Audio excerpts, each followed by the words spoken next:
감사합니다. 할렐루야. 여러분 코로나 기간 어떻게 지내십니까? 저는 가끔 산책을 나가는데요. 덕수궁에 지난주에 나갔다가 갑자기 그런 생각이 들었습니다. 우리나라 조선 왕족 중에서 최초의 그리스도인이 누굴까? 누군지 아십니까? 우리 교회 옆에 있는 이 남대문 교회 2대 담임 목사님이신 이재영이라는 분입니다. 그는 서열상 고종보다 위였습니다. 그러나 고종보다 늦게 태어났기에 왕은 되지 못했습니다. 대신 경상도 풍기 이제 군수가 됐거든요. 그러나 을사보조약이 체결되는 것을 보고 기울어져가는 그 나라의 운명을 통탄하면서 왕손의 이제 특혜를 이제 포기하고 땅문서까지 아내에게 주고 방랑길에 오릅니다. 그러다가 1904년에 선영에 이제 성묘를 하러 가기 위해서 가던 중에 이제 마부 이제 엄귀현이라고 하는 이제 사람을 이제 만나게 됩니다. 엄귀현은 그리스도인이었습니다. 이 엄귀현이 이제 이재영과 친해지고 나서 다짜고짜 예수님을 전합니다. 나으리 황송하지만 예수님을 믿으시지요. 누구든지 예수님을 믿으면 영생을 얻으리라 했습니다. 그때 이제 이재영은 이 마부 엄기현에게 얘기합니다. 건방진 소리 말고 말이나 잘 몰거라. 이제 이렇게 된 거죠. 근데 그런데도 이 엄기현이 계속 전도하니까 이제 비꼬듯이 이재영이 얘기하는 겁니다. 아니 예수 믿으면 마부가 양반이라도 되냐? 이렇게 물어본 겁니다. 그때 이 엄기현이 뜻밖의 말을 합니다. 나으리 예수 믿는 도리란 그런 게 아닙니다. 저는 양반이 되기 위해 예수님 믿는 거 아닙니다. 오히려 마부로서 더 충성되게 일을 하기 위해 예수님 믿는 겁니다. 혹시 나으리께서 예수님을 믿으신다면 저는 평생 마부로서 나으리를 모시겠습니다. 이렇게 된 겁니다. 그때 이재영이 티는 안 냈지만 굉장히 충격을 받습니다. 아니 도대체 예수 믿는 도리란 뭘까? 기독교가 도대체 뭘까? 그 엄기현이 말하는 예수님이 누구실까? 굉장히 궁금했습니다. 그러던 중 이제 이 이재영은 방랑길을 마치고 집에 돌아왔습니다. 집에 돌아와 보니까 부인 정 씨가요 이미 그리스도인이 돼 있었습니다. 승동교회 우리 인사동에 있죠? 승동교회 교인이 돼 있었던 겁니다. 아내를 따라서 부흥회에 참석했는데 그때 예수님을 만납니다. 근데 교회 가보니까 뜻밖에도 그 마부 엄기현이 있어요. 아니 어떻게 자네가 여기 있나? 이제 이렇게 물어보니까 알고 보니까 이 엄기현이 그 승동교회 영수가 된 겁니다. 영수란 지금의 이제 장로님 직분입니다. 이 엄기현이요 가만히 보니까 얼마나 충성되게 일하고 섬기든지요. 마부 출신이라서 그런지 몰라도 뭐 굳은 일은 혼자 도맡아 해요. 그러면서 기쁨이 흘러넘쳐요. 어려운 사람 말없이 돕습니다. 야, 그 모습을 보면서 당신이 내 형님일세. 오히려 형님이라고 불렀다는 거예요. 그러다가 이재영도 세례를 받습니다. 그리고 1914년에 이 승동교회에서 이 영수 장로가 됩니다. 그리고 1918년에 평양신학교를 졸업하고 목사 안수를 받습니다. 그리고 1920년에 여기 남대문 교회 제2대 담임 목사가 되고 훗날 승동교회 자기가 장로가 됐던 그 본교회에서 제7대 담임 목사가 되는 것입니다. 여기 이재영이라고 하는 이 왕손이 예수님을 믿게 된 이유가 뭡니까? 그것은 이 마부 엄귀현이 진짜 예수쟁이였기 때문에 그렇습니다. 우리는 지금 어려운 시대를 살고 있습니다. 그러나 이 어려운 시기가 오히려 우리로 하여금 진짜 그리스도인을 만드는 계기가 아닐까라고 하는 생각이 들거든요. 이스라엘이 다 등 돌릴 때 에스겔은 미친 듯이 하나님께 순종해요. 진짜 선지자가 드러납니다. 에스겔 12장 3절에 보면은 인자야 너는 포로의 행장을 꾸리고 낮에 끌려가라 그랬습니다. 그 모습을 보면 혹시 이렇게 반역하는 족속이라도 혹 생각은 있지 않겠냐. 에스겔의 그 순종하는 미친 듯이 순종하는 모습을 보면서 그들이 혹시 마음을 돌이키지 않겠냐. 라고 하시는 하나님의 말씀인 것이거든요. 어려울 때 진짜 친구가 드러나고 어려울 때 진짜 신하는 드러납니다. 어려울 때 진짜 가족은 드러나는 거죠. 마찬가지로 어려울 때 진짜 그리스도인은 드러나게 되는 것입니다. 어려운 때를 살고 있지만 저는 우리 일신교회 성도님들이 이런 때일수록 우리 오늘 장로님 기도하신 것처럼 우리가 이 가을을 우리가 감사로 물들일 수 있지 않겠습니까? 그래서 저는 이번 가을에 우리 성도들이 한번 이 비대면의 상황을 어떻게 하면 지혜롭게 넘어갈 수 있을까? 그래서 40일 감사와 기도와 예배의 삶이라고 하는 캠페인을 시작하면서 한번 우리 저 천국의 천국 예금, 천국 그 창고에다가 한번 감사와 기도와 예배를 통해서 우리가 하늘에 한번 보화를 쌓아보자 라고 하는 한번 40일 믿음의 운동을 시작하고자 돌아오는 화요일부터 감사 기도 예배의 캠페인을 이제 시작하게 됩니다. 이걸 시작하려고 그러니까 어떤 분이 이제 이런 얘기를 해요. 뭐라 하냐면 아니 뭐 한 10명도 참여 안 할 거라고. 그런데 이번 주에 하용조 목사님, 돌아가신 하용조 목사님의 그 말씀, 설교 말씀을 이제 듣게 됐거든요. 그 내용 중에 이런 내용이 있더라고요. 한번 그대로 제가 읽어보겠습니다. 우리 온누리 교회에서 주일 예배 때 교인들이 손 들고 찬양하게 하기까지 7년이 걸렸습니다. 큐티하게 만드는 일은 또 얼마나 오래 걸렸는지 모릅니다. 1대1 제자 양육은 포기하려고 했습니다. 너무 힘들어서 안 따라오니까. 남자 성도들을 구역장으로 세우는 것도 너무 힘들었습니다. 내가 잘못 생각하고 있는 거 아닌가 고민했을 정도입니다. 어떤 사람은 남자 구역장을 시키면 다른 교회로 가겠다고 했습니다. 그런데 1대1 제자 양육의 벽이 뚫렸습니다. 남자 리더십을 세우는 벽이 뚫렸습니다. 큐티가 정착됐습니다.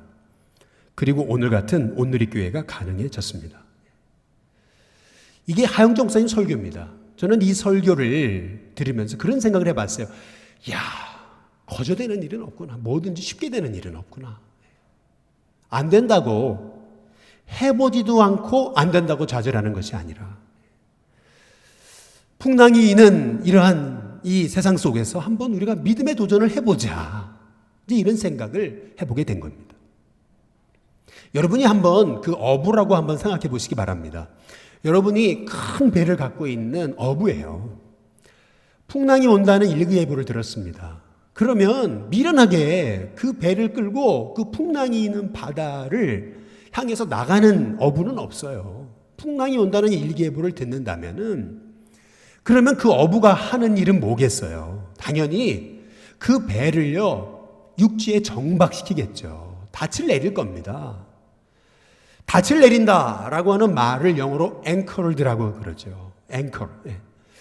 여러분 이 말의 의미는 닻을 아주 육지에다가 아주 깊이 아주 그냥 무거운 닻을 내려야 그래야 이 배가 흔들리지 않죠. 큰 베이스로 앞과 뒤에 또 뭐 어쩌면 가운데에 이 닻을 내리겠죠. 흔들리지 않게끔. 마찬가지로 우리가 이 풍랑이 있는 이 사회 속에서 우리가 해야 될 일이 뭡니까? 믿음의 닻을 내려야 되겠죠.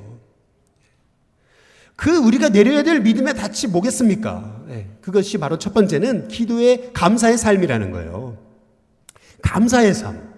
여러분 이렇게 어려운 이 시대를 살고 있는 우리 그러나 한번 여러분 감사로 승리하시길 주님의 이름으로 축복합니다. 한번 여러분 생각해 보세요. 관계가 얼음장같이 이렇게 정말 이렇게 꽁꽁 얼어붙은 그 관계일 때 한번 상대방에게 정말 감사하다고 감사를 표현해 보세요. 그러면요 어느 순간 그 꽁꽁 얼었던 그 관계들이 한순간에 풀려지는 은혜가 있어요. 마찬가지로 우리의 삶에 꽁꽁 얼어붙었던 이 문제들이 풀려지는 방법은 실은 감사한 것 같아요. 아니 목사님 이 코로나의 시기 이렇게 어려운 시기에 어떻게 감사할 수 있냐고. 형편을 모르셔서 그렇지 어떻게 감사할 수 있냐고. 그러나 여러분 진정한 감사는 정말 어려울 때 드리는 감사가 진짜 감사합니다.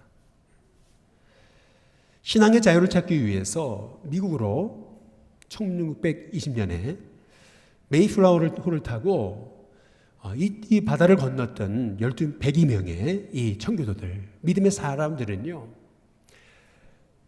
이 바다를 건너다가 죽고 또 거기 가서 죽고 또 12월 21일 날 겨울에 도착하는 바람에 너무 추위에 죽고 또 못 먹어서 죽고 영양실조로 죽고 병 걸려 죽고 반 이상이 죽었잖아요. 눈만 뜨면 누가 죽었구나 라고 하는 상황을 1년간 지냈어요. 그러나 그들은 1년을 지내고 바로 그 땅에서 인디언들과 함께 감사절을 지키잖아요. 그 감사할 수 없는 환경에서 드렸던 그 감사, 그것이 그들의 삶을 새롭게 일으키는 복의 모판이 됐던 거거든요.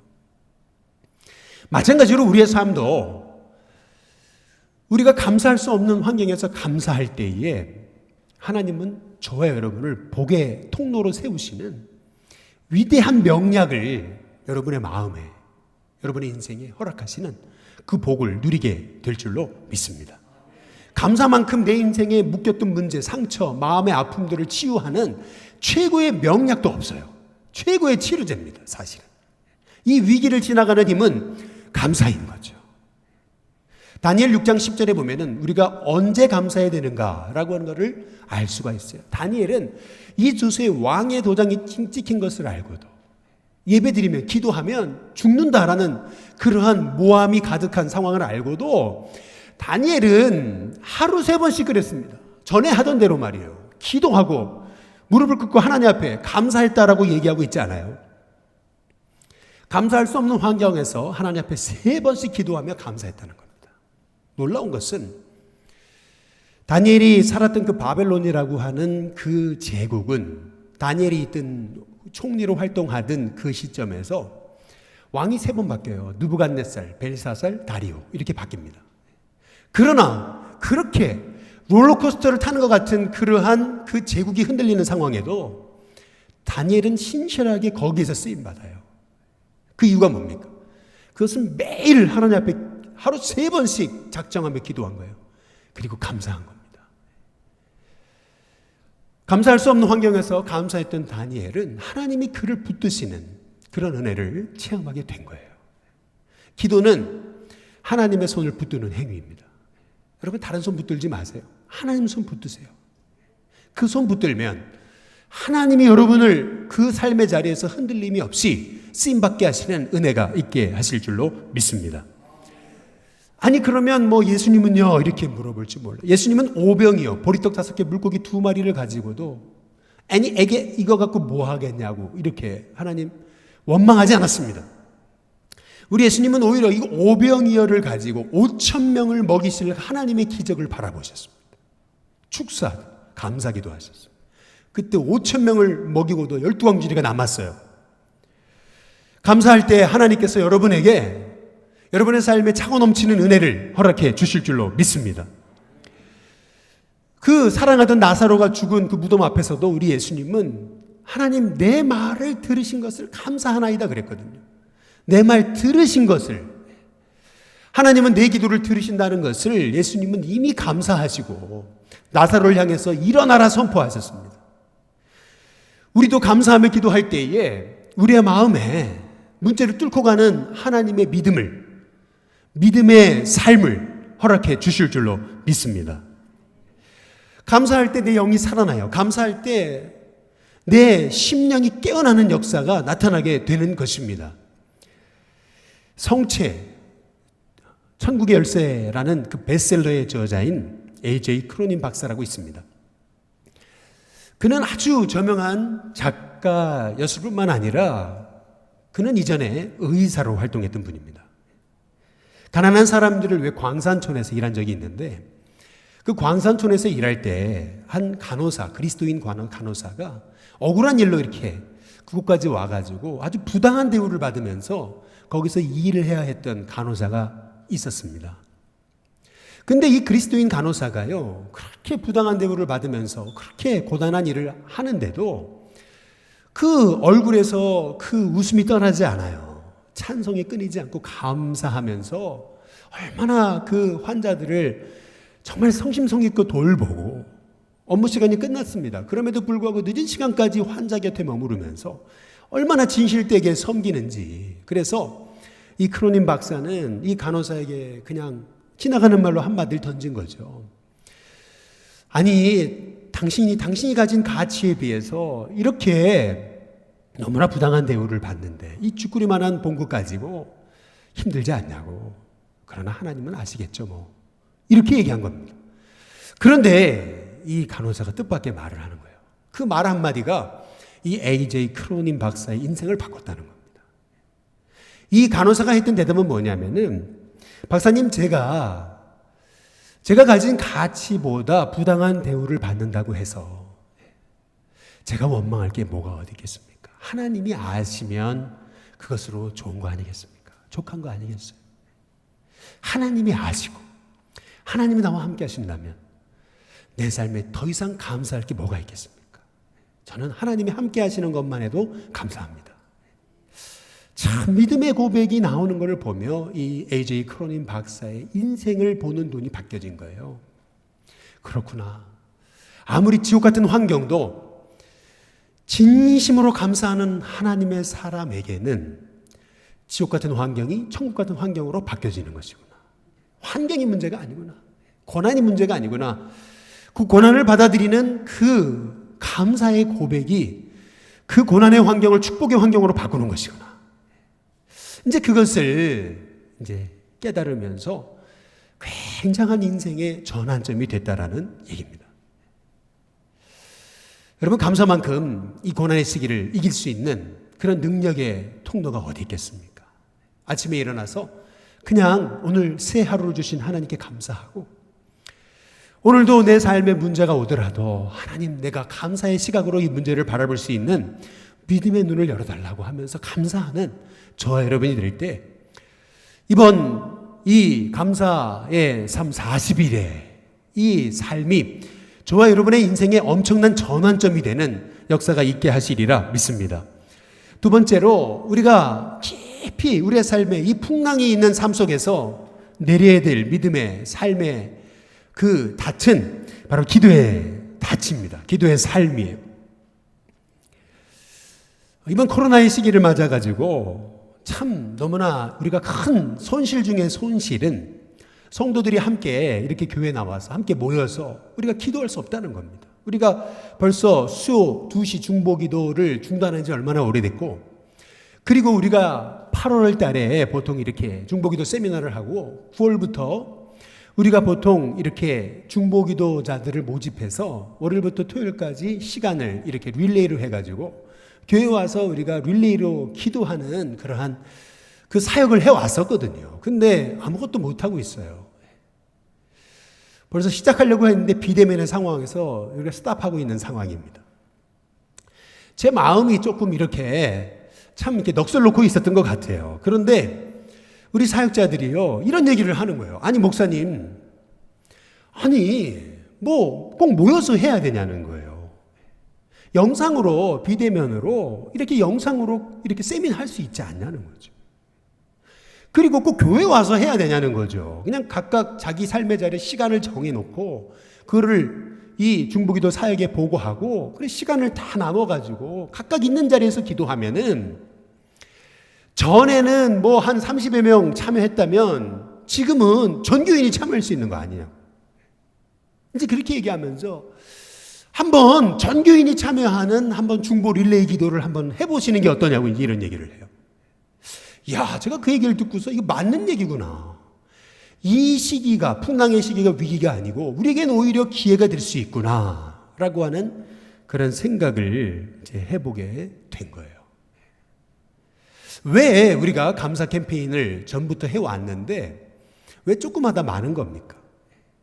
왜 많은 사람들이 결심하고 그 결심이 오래가지 못합니까? 이제 그 이유는 혼자 해서 그렇습니다. 혼자 하려니까. 국립암센터에서요, 금연에 대해서 조사한 바에 따르면요, 흡연자들의 대부분은요, 자신의 의지만 가지고 시작한답니다. 그래서 이들이 6개월 이상 금연에 성공할 확률은 4%에 불과하답니다. 100명이 금연을 시도하면 성공하는 사람이 4명 될까 말까라는 거예요.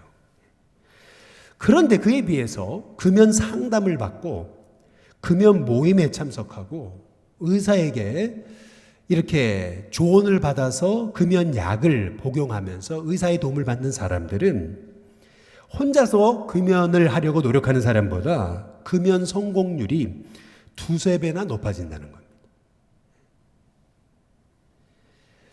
우리나라의 흡연자의 대부분 절대 다수가 다 그냥 혼자 하려다가 다 그냥 주저앉는다는 거죠. 그러나 같이 하려고 할 때, 누구의 도움을 받으려고 할 때 이 금연 성공률이 엄청나게 올라간다라고 하는 이 국립암센터의 이 보고는요, 우리에게 굉장한 그러한 그 인사이트를 주고 있는 거예요. 기도도 그렇습니다. 감사의 삶도 혼자 하려니까 안 되는 거예요. 그러나 우리가 한번 여러분이 혼자 할 뿐만 아니라 여러분 가족들과 한번 같이 또 속도원들과 같이 또 뭐 부서면은 뭐 성가대 아니면 찬양팀 뭐 아니면 뭐 교육부 뭐 영화부 부모님들과 아니면 뭐 젊은이들과 함께 한번 해보는 거예요. 같이 카톡방을 만들어서 오늘 내가 감사한 거, 오늘 내가 기도한 거, 오늘 내가 혼자서 예배드린 거 이런 것들을 함께 합산하면서 나는 천국 보화에 천국 그 창고에 나는 이렇게 천국 보화를 쌓았습니다 하면서 같이 이렇게 독려하면서 같이 이렇게 해나갈 때 비대면의 상황에서도 얼마든지 우리가 이 믿음의 경주에서 저는 승리하는 하나님의 종들이 되게 될 줄로 믿습니다.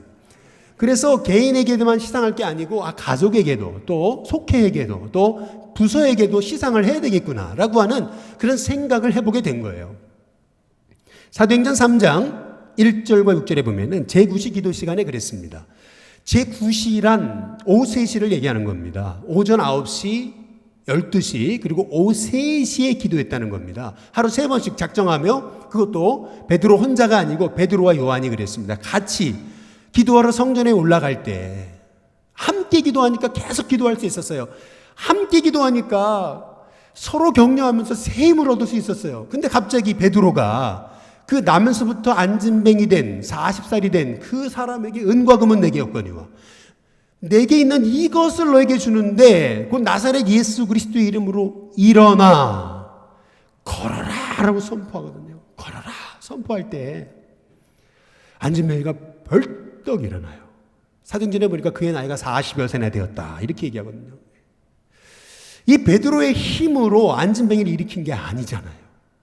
베드로와 요한이 합심하여 기도하다가 어느 날 하나님께서 저를 일으키신다는 믿음의 확신을 주셔서 일어나라고 선포했을 뿐인데 그 하나님의 능력이 예수님의 이름의 능력이 임해서 안진뱅이가 일어나는 역사가 나타나게 된 거 아니겠어요?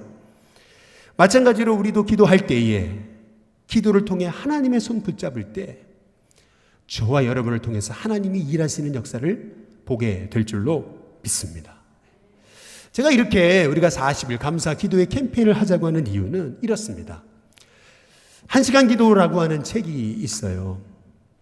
유기성 목사님의 책인데 이분이 2003년에 저기 중앙아시아 타지키스탄 이슬람으로 굉장히 유명한 나라죠. 근데 이 타지키스탄에 두샨베 성민 성교교회라고 하는 교회에 부흥회 강사로 청빙받아가지고 부흥회를 하러 갔다가 너무나 충격을 받은 거예요. 아니 이 교회가 크지도 않고 뭐 돈이 어디서 나오는지도 모르는데 그렇게 그 이슬람 땅에 있는 그 교회가 뭐 의료 사역, 구제 사역, 고아를 돌보는 사역, 뭐 학교 사역, 그리고 선교센터를 세우고 심지어는 기숙사를 세워가지고 많은 그런 젊은이들을 세워가는 일들을 해나가고 있더라는 거예요. 너무나 궁금한 것은 2000년에 3년 전에 이 교회에 어떤 일이 일어났냐면은 MBC의 메인 9시 뉴스에서 아주 크게 이렇게 뉴스데스크에서 나온 게 있습니다. 그게 뭐냐면 이게 한인교회에서 일어났던 일이기 때문에 이게 MBC 대형 이 메인 뉴스에서 이거를 발표한 적이 있어요. 이 타지키스탄의 두샨베 이 성민 선교교회에서 이 청년 그 그리스도인으로 가장한 이 이슬람 청년이 테러리스트가 들어와 가지고요. 거기다 폭탄을 터뜨려 버려 가지고 100여 명의 사상자가 났던 교회입니다. 그런데 어떻게 3년 만에 교회가 복구되고 어떻게 그 3년 만에 그렇게 놀라운 일을 하고 있겠나. 너무나 그게 궁금했다는 거예요. 도대체 어떻게 이런 일을 할 수 있냐고. 그 어려움을 어떻게 이겼냐고 이제 물어보니까 하는 얘기가 그런 거예요. 이렇게 100여 명의 사상자가 났을 때 그 나라는 이슬람 국가잖아요. 그러면 테러리스트를 색출해가지고 테러리스트를 잡아야 되는데 그런 게 아니고 오히려 교인들 한 사람 한 사람을 불러가지고 예수님 믿지 말라고 협박하더라는 거예요. 오히려 말이에요. 그 모든 테러의 그 모든 원인을 다 교회에다 뒤집어 씌우고 교회를 문 닫게 이렇게 만들더라는 거예요. 교인들이 했던 일. 그들과 함께 그 악에 대응한 게 아니고 그들은 기도하기 시작한 거예요. 아침 8시, 12시 점심, 그리고 오후 5시에 그들은 1시간씩 시간을 정해놓고 기도하기 시작한 거예요. 교회가 이런 어려움을 당하면은 교회 문을 꽁꽁 닫죠. 테러리스트가 또 들어올까 봐서. 그런데 교회 문을 열어놓고 이 교회 재단 앞에서 기도의 그 재단을 만들어서 성도들이 와서 시간마다 릴레이로 눈물로 기도하기 시작한 거예요. 목사님도 낮에 이제 부흥회가 없을 때 이 예배당에 가보니까 성도들이 와서 그렇게 기도하고 있더라는 거예요. 그때 목사님 깨달은 것은 그렇구나. 결국 기도밖에 없구나. 기도가 이러한 놀라운 하나님의 역사를 일으키는 그러한 영적인 주님의 비장 무기구나 라고 하는 것을 깨닫고 그래서 한국에 돌아와 1시간 기도 운동을 이제 시작하게 됐노라고 얘기하고 있는 겁니다. 여러분, 우리가 아무리 어려운 시대를 살아도 우리가 아무리 인생의 풍랑을 만나도 우리가 그 풍랑만 바라보고 낙심하고 절망할 게 아닙니다. 우리는 오히려 믿음의 닻을 내려야 됩니다. 여러분, 풍랑이 오는데 지금 풍랑이 오는 거 알면서도 배를 띄우는 사람은 미련한 사람이죠. 고기 잡겠다고 나가는 사람은 미련한 사람이에요. 오히려 풍랑이 오는 것을 알면은요, 배를요, 딱 정박시켜야죠. 그게 뭐예요? 그게 감사와 기도라는 겁니다. 마지막 세 번째로, 이러한 그 위기의 때에 우리는 예배의 삶을 회복해야 됩니다. 결국 하나님의 사람은 예배의 힘을 가지고 사는 거거든요. 예배가 무너지면 조금 인생이 무너지는 게 아니에요. 망하는 겁니다, 사실은. 그 왜 예배를 통해서 우리 인생이 무너지는가에 대해서 우리가 지난 주 중에 우리가 에스겔을 통해 살펴봤어요. 하나님이 이스라엘을 향해서 말씀하신 그 하나님의 음성은 뭐냐면요, 이스라엘이 예배의 감격 잃어버리고 하나님의 영광 잃어버릴 때 하나님의 성전에서 하나님의 영광이 떠난다는 거예요. 어떻게 떠나냐면은 에스겔 9장 3절에 보시면은 그룹에 머물러 있던 이스라엘 하나님의 영광이 성전의 문지방에 이르렀다 그랬습니다. 제단에 있어야 할 하나님의 영광이 문지방에 이르렀어요. 이것이 뭐냐면 주님의 영광이 교회에서부터 떠나는 장면이에요. 한순간에 떠나는 게 아니고 하나님이 지금 문지방에서 하나님이 주저하시는 겁니다. 그러다가 하나님의 영광이 문지방에 계시다가 에스겔 10장 18절 19절에 보면 여호와의 영광이 문지방을 떠나서 그랬어요. 19절에 보니까 여호와의 전으로 들어가는 동문에 이르렀다 그랬습니다. 그러다가 에스겔 11장 23절에 보면 이 여호와의 영광이 어디로 가냐면 성읍 동쪽 산으로 떠나요. 결국 하나님의 영광이요, 한순간에 떠나는 게 아니에요. 점차적으로 떠나는 거예요. 내 안에 있는 하나님의 은혜도요, 한순간에 떠나는 게 아니에요. 점차적으로 떠나는 거예요. 근데 내가 모를 뿐이에요.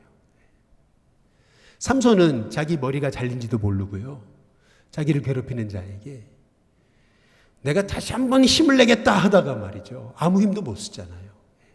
마찬가지로 우리 안에 하나님의 영광이 떠난지도 모르고 우리가 뭐 대단한 일을 할 것처럼 우리가 만용을 부릴 때가 있다는 겁니다. 그래서 우리는 하나님의 이 영광, 하나님의 은혜, 예배의 감격 잃어버려서는 안 된다라고 하는 것입니다.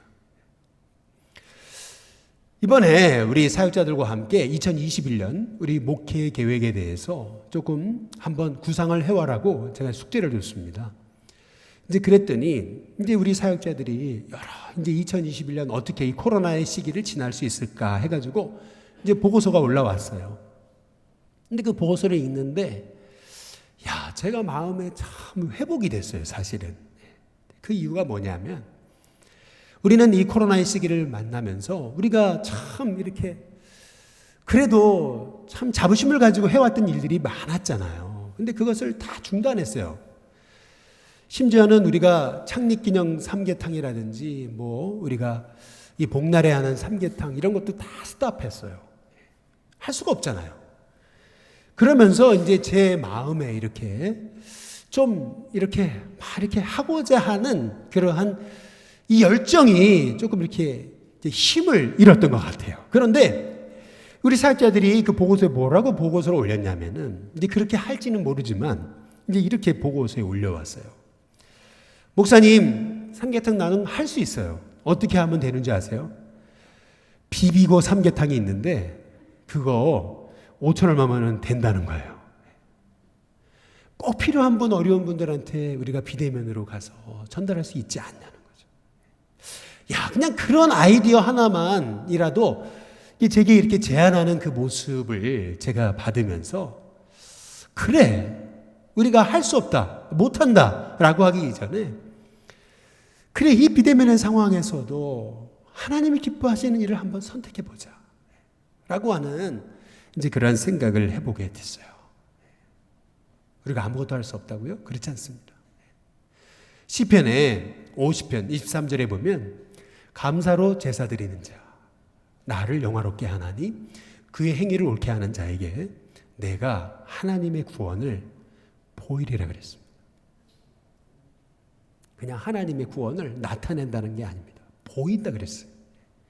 감사로 제사 드리는 자, 예배 드리는 자, 나를 영화롭게 한다. 그 행위를 옳게 하는 자에게 내가 하나님의 구원을 보인다. 하나님 약속하시잖아요. 우리가 이 약속을 붙들고 정말 혼자 있을 때 저와 여러분이 믿음의 닻을 하나님의 은혜의 자리에 깊게 내리는 저와 여러분이 됐으면 좋겠습니다. 제가 이 말씀만 드리고 마칠게요. 작년에 리 스트로베리라고 그 세상 영화에 이제 스카우트 트리븐지의 그 기자였는데 예수님 믿고서 변화된 그 감격의 삶을 이제 영화로 만들어서 이제 이분의 삶이 이제 나왔던 그분이 있어요. 근데 그분이 쓰신 은혜 하나님의 은혜라고 하는 책이 있어요. 근데 그 책에 보면은 우리 한국인에 대한 얘기가 나옵니다. 6.25 시절 이 미국 그 흑인 군인인데 우리 한국 여성과 이제 아이를 낳아요. 근데 이 한국 여성이 너무 힘드니까 이제 아이를 이제 조금 기르다가 못 기르니까 들여다 버렸어요. 근데 이 아이가 살아났어요. 이 아이가 갈 데가 어디 있겠어요? 7살인데 대전에 정말 이 불황아들이 있는 거기에서 있다가 이 아이가요 강간을 당하고 그리고 가장 그 어려움을 당하다가 콜레라까지 걸려가지고 참 인간 같지 않은 삶을 살게 된 거예요. 참 그 가엾게 여긴 이 구제단체에서 이 아이를 이제 고아원에 보내준 거예요. 9살이 됐습니다. 근데 어느 날 미국인, 그러니까 한국에 오신 미국인 선교사님 부부가 이제 아이가 없어가지고 이제 아이를 입양하게 된 거예요. 근데 이제 거기 그 고아원에 와서 저 아이를 내가 입양하겠다고. 근데 그 아이에게 이름을 붙여주길 스테판이라고 이름을 붙여준 거예요. 근데 이 스테파니가요, 마음은 너무 기뻤는데 자기도 모르는 사이에 튀어나왔던 게 그냥 소리를 질러버린 거예요. 옷장에 들어가 버렸어요. 안 간다고 말이죠. 때를 썼어요. 그런데 이 선교사님이 이상하죠. 그 아이에게 끌린다고. 그래가지고 그 아이를 입양을 했어요. 집에 데리고 갔어요. 얼마가 지났어요.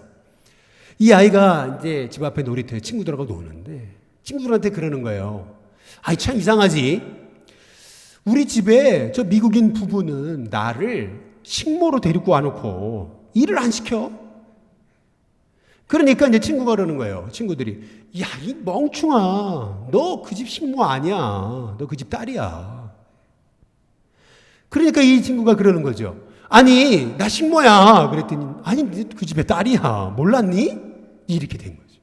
이 아이가요, 집에 가서 자기도 모르는 사이에 우리 아빠, 엄마의 나는 딸이다 외쳤어요. 그랬더니 이 선교사님 부부가 눈물을 흘리더라고요.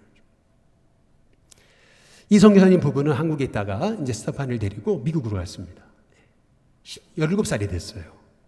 이 스테파니는 혹시나 이 미국인 부부가 자기를 또 버릴까봐 두려워서 자기의 과거를 얘기하지 않고 그냥 아주 다소곳한 그러한 말 잘 듣는 그런 아이로 그렇게 커온 거예요.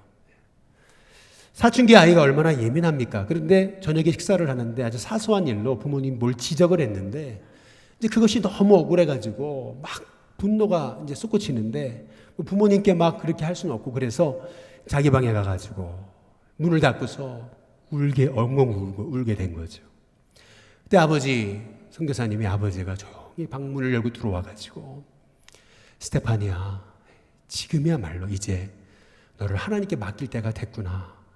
아니 이게 무슨 말이죠? 우리 아버지가 뭐라고 지금 얘기하는 거죠? 너무나 놀랬죠. 그런데 아버지가 얘기하는 거예요. 너를 진짜 도와줄 분은 하나님밖에 없어. 예수님밖에 없어. 예수님께 네 마음을 한번 털어 놓아버렴. 아픈 거 다 말씀드려봐. 예수님 이름 불러봐. 그러면 예수님을 도와주실 거야. 참 놀랍죠. 그날 밤 홀로 있을 때 예수님 이름을 불렀습니다. 그때 예수님이 이 스테파니의 마음에 찾아오신 거예요. 눈물이 터진 거예요. 그냥.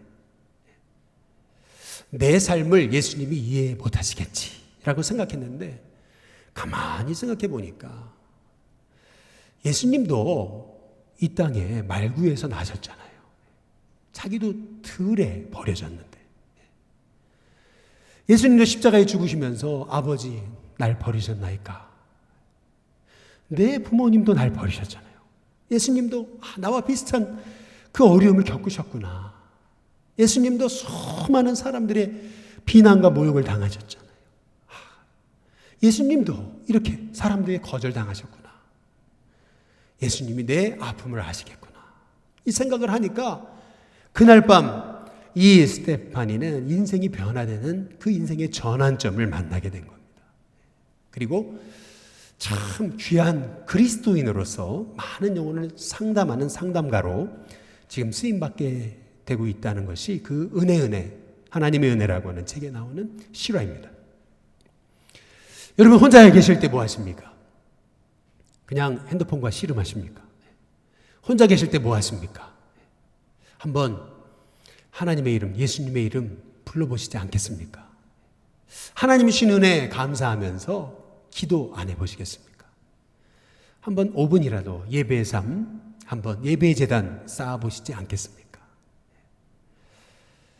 풍랑이 있는 그 바다에는요, 어부가 미련하게 그 배 끌고 나가지 않습니다.